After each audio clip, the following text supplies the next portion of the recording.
Hello viewers, welcome to your program Development Zone, where we celebrate achievers, unveil the core potential of our dear nation, and also celebrate those that have contributed immensely to the business of the country. Today on the program, we'll be chatting with Barrister Kenneth Udeze. He's the National Chairman of Action Alliance. Sit back, relax. I'll be right back. I want to use the opportunity to congratulate all the Action Alliance members across Nigeria, 36 state and FCT, because this party has suffered a checkered history since the time of inception in 2005. We have passed through the history where we have not participated in any general election because of issues of leadership tussle in the party. When those that entered the party decided to leave the party, a lot of issues have been happening. But having emerged as the national leader and chairman of this great party in April 2017, we moved into being recognized officially in my leadership from INEC, the electoral umpire. Reason for the congratulation cannot be far-fetched. If you look at the result of the election that have taken place in Nigeria, for the first time in the history of this party, Action Alliance was able to produce over 10 seats at the National Assembly and state legislation. And we are waiting for more because presently I know some of our stolen mandates in areas like Okigwe State Constituency in Imo State, Imo North Senatorial District. I believe it's a mandate we are still going to take over from the tribunal because we're already in tribunal. And places like Ondo and Taraba State.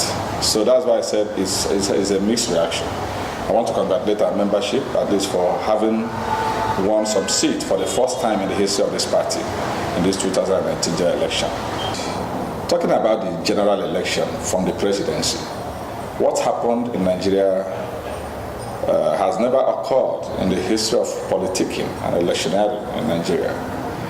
It's very, very obvious that the PDP, where Action Alliance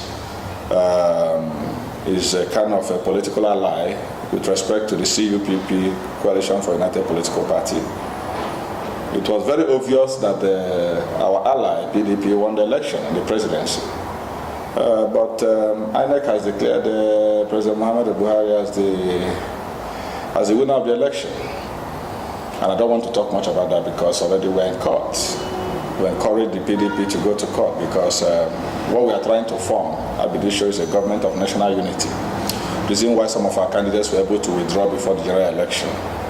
A lot of the killings that took place within the 2019 general election is nothing that nobody can talk about because the number of deaths recorded in 2019 elections is far more than what has been happening in this country since its return of democracy in 1999. And issues of ballot snatching and stuffing and thuggery that we thought could have been taken care of by the combined effect of the card reader and the assurances the INEC the Commission gave to political parties is terrible. It's not something one can talk about. So that's the essence of the mixed feelings.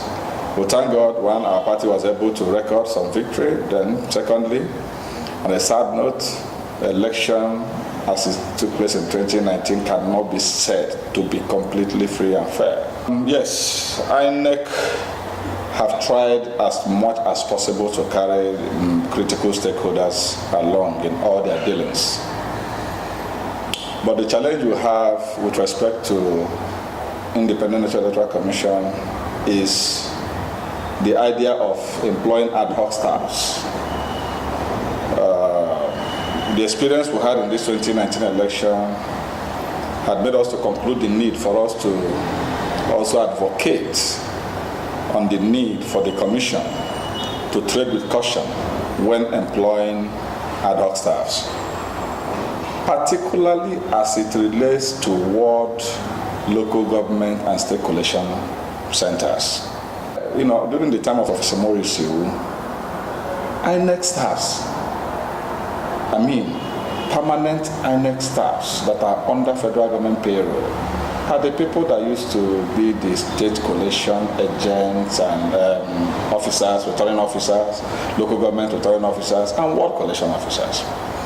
But when you decide to go outside those that are employed by the commission to fish out for people to come and act as collation officers, there is a real likelihood of them compromising, because at the end of the day, nobody is going to take away their job from them. But if you're an INEC staff and you compromise and it's being found out that definitely you lose your job.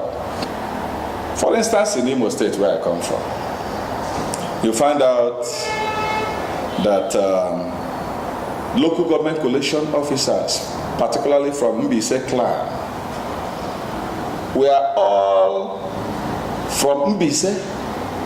That is not how to get an unbiased umpire. Reason why Action Alliance is challenging the gubernatorial election in Imo State, because it was very obvious that a lot of things happened where a candidate will score about 130,000 votes in 24 local governments. But you now come to a three local government and you are scoring more than 100,000 votes. Where does it happen? Which card reader did you use in doing this? For the national leadership of the 9th Assembly to flow without any rancor, they should be able to reach out to all the zones. They should be able to carry along all the zones. Every political party that have representation at the National Assembly. As far as we are concerned, we are taking it, bit by bit. Most people have written Action Alliance off. But I can assure you that every political party that have come to the mainstream started from somewhere. The 9th Senate, thank God they are in their, what do they call it, induction program with the incumbent Senate president. And there's need for them to learn from those who have been in the Senate and in the House of Representatives.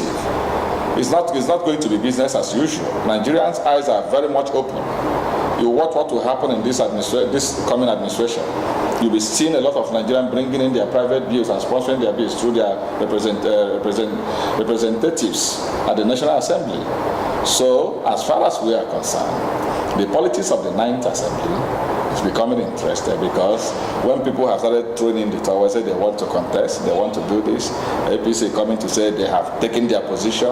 You don't take position when it comes to allow the legislators to be independent. They are supposed to be independent of the judiciary. They are supposed to be independent of the executive, just like the judiciary is independent of themselves, and the executive is also independent. That moves with that checks and balance. You don't come and put your, even if you want to be part of what is happening, if you want to come and play the game, maybe from the executive point of view, you play it from the background. You don't show yourself out, because you don't know the nerves that you may be throwing at the end of the day. So as far as we are concerned, as a party, we are very much interested in the leadership of the 9th Assembly, and we are also consulting with our colleagues who also produce National Assembly members to see the kind of mathematics, political mathematics we can bring on board to make sure that our interest is being covered, because politics is all about interest. Where our interest is not, then we'll find a way to spill the milk.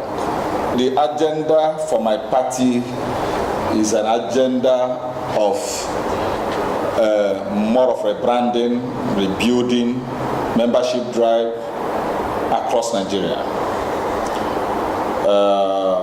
In as much as we have presence in most states of the Federation, but want to make sure that we inject more strength and energy on the leadership of our party across the states of the Federation.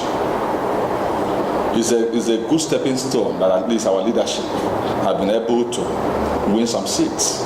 We now have to stand on this positive development. The security with respect to the military did not perform. I mean, they were a total disappointment to Nigerians, to our party particularly. I give kudos to Nigerian police, because usually the allegation and the accusation used to be against Nigerian police. But you find out that they exhibited more professionalism in this 2019 election, if you consider some of the statistics. You even saw it on television where they were also almost battling with the military in Rivers State. So, as far as we are concerned, security was one of the bane and causes of the irregularities that took place in the 2019 general election.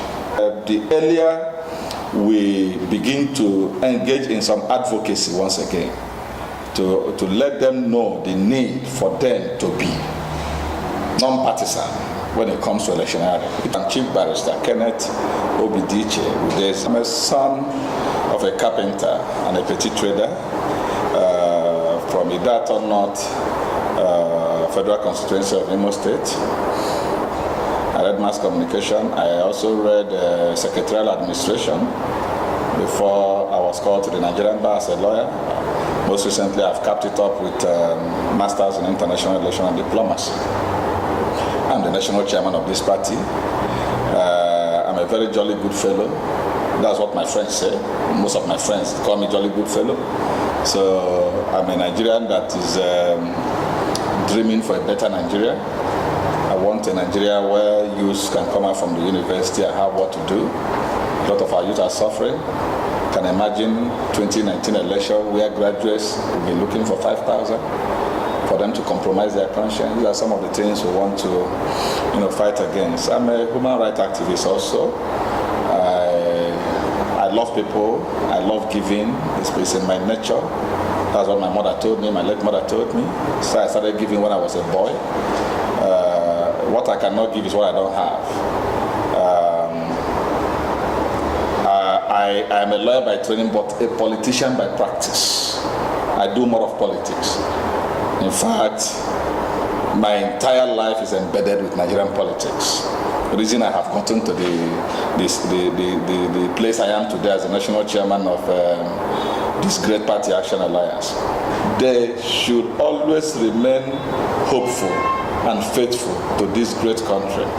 Their votes, even though has not been counting for some time, but with time, their vote must surely count, so that everybody will be well of it, and to the glory of the common good of the nation and to the glory of God Almighty. Welcome back. These are going to wrap it up with today's segment of the program. Till I come your way again next week, same time on the same station. I remain your host, Joseph Bonuko Bolijo. Bye for now.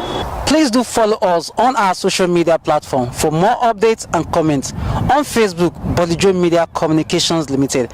On Twitter, BOJ_TV. On WhatsApp, 0703-477-8568. Our email, bolijomedia@yahoo.com. For more updates from BOJ TV, kindly click on the subscribe button and the notification bell sign beside.